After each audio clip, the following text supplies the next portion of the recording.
Hey guys, welcome back to my channel. It's Mindy here. Today is going to be a continuation of a 4-part series I'm planning to do on all things vanilla.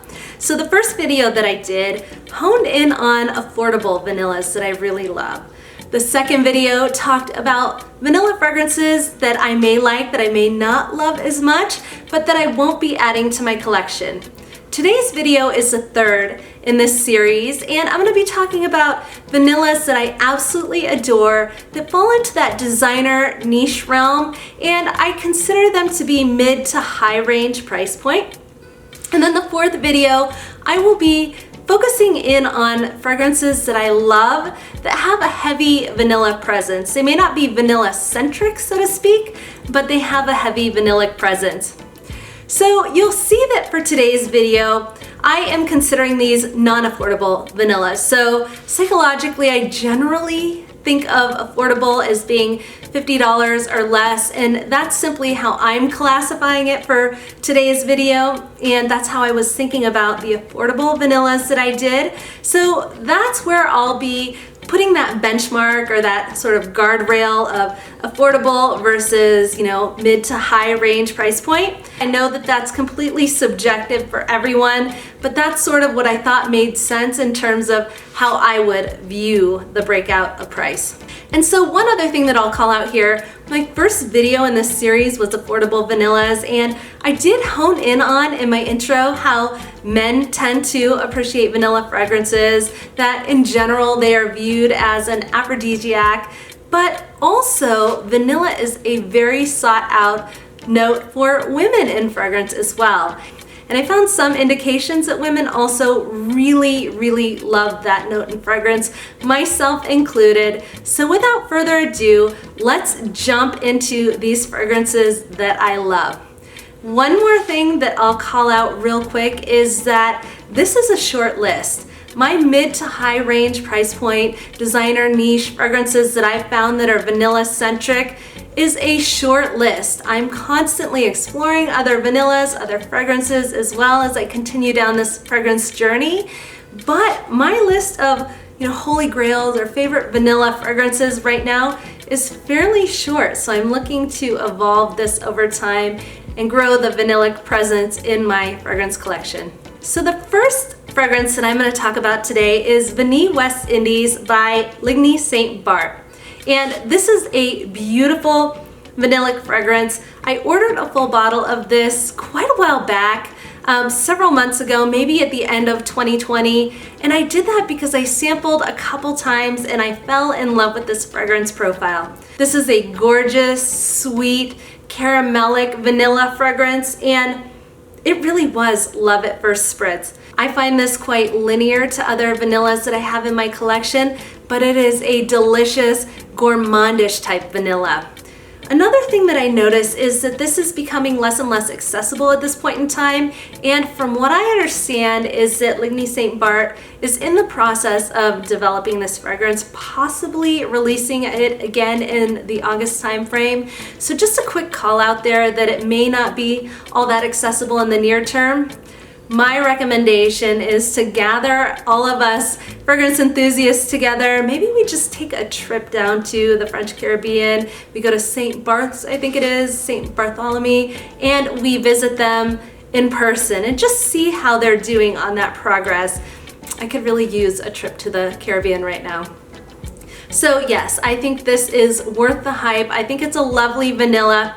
Now that being said, I have found other vanillas that I do find to be quite comparable. I touched on them in my affordable vanilla fragrance review.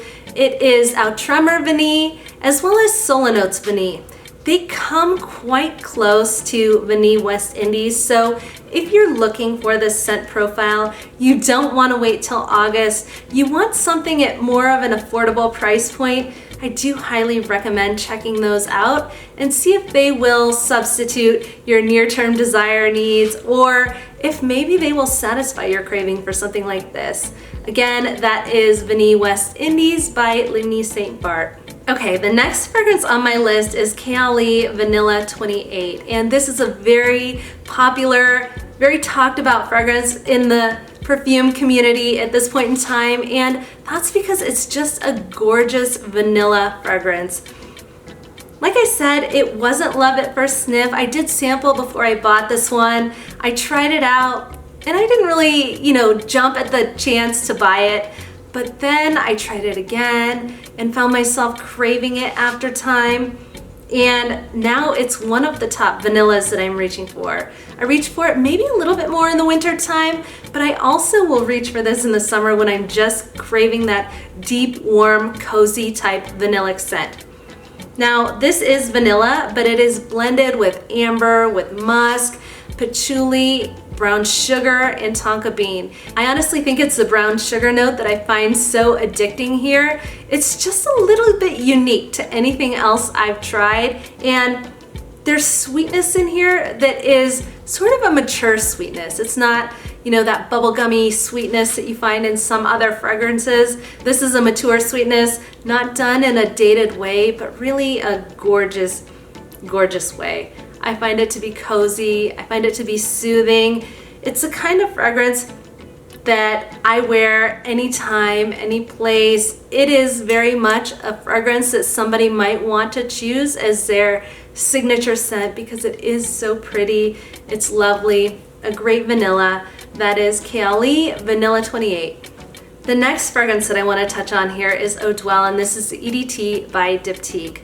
Now, I've spoken about this one a couple times on my channel now, but that's because it's one of my biggest fragrance surprises, one of the more exciting fragrances that I've added to my collection in 2021 because I didn't think that I would like this one. It just didn't seem like my type of fragrance. I went into Nordstrom and I was sampling a few different fragrances. This one caught my eye. I tested it out and it was a love at first sniff. So this is vanilla done a little bit differently than I'm used to. There's a little bit of freshness here. And fresh fragrances aren't usually my cup of tea, but in this case, it's done so beautifully. There's a little bit of spiciness here from the cardamom, and the vanilla in here is actually bourbon vanilla. I am a sucker for fragrances that have bourbon vanilla in them. And there's also juniper, black tea, saffron, and musk in this fragrance, and it just gives it a lot of character. It is a beautiful smelling fragrance with beautifully composed notes. Definitely one to check out if that fresh aspect of this fragrance interests you. Again, that is Eau Duelle, the EDT by Diptique. Okay, I promised this would be a fairly short list because like I said, I don't have a ton of mid to high end price range fragrances that I love that are vanilla centric. It is a short list and one that I hope grows over time as I learn and explore additional vanillas, but I saved this one for last because it really is one of my favorites. This is Spiritueuse Vanille by Guerlain, and this is a boozy, warm, delicious, cozy vanilla fragrance. I love this one so much. It does land on the luxury side of pricing, and in my exploration of dupes to this fragrance, I haven't found anything that quite stacks up in my mind. This is unique, it stands alone, it's different from other vanillas because of that boozy aspect to it. When I've tried clone houses of this fragrance, they tend to have more of a tobacco heavy presence, and this one is just so refined. It's done so luxuriously, so elegant, so sophisticated. I reach for this a little bit more in the warm months, but it is my scent of the day. And I'll say that it's not extraordinarily long lasting, but this is one that I'm willing to spray again throughout the day or overspray just a little bit. Also, one of my biggest challenges with this fragrance was Spiritueuse Vanille. There are points in time where I don't feel like I have a true occasion to wear it.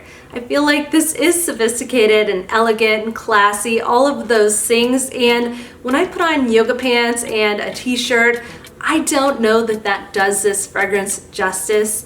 Quite frankly, I think I need to get past that. My attire these days has been quite casual during the day, living in this work from home environment, and so I just need to find an excuse to wear this more often. So I'll be a little bit more intentional about that in the future. And think to reach for this one more often.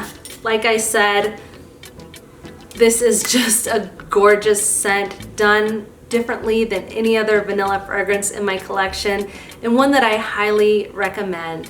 Spiritueuse Double Vanille by Guerlain.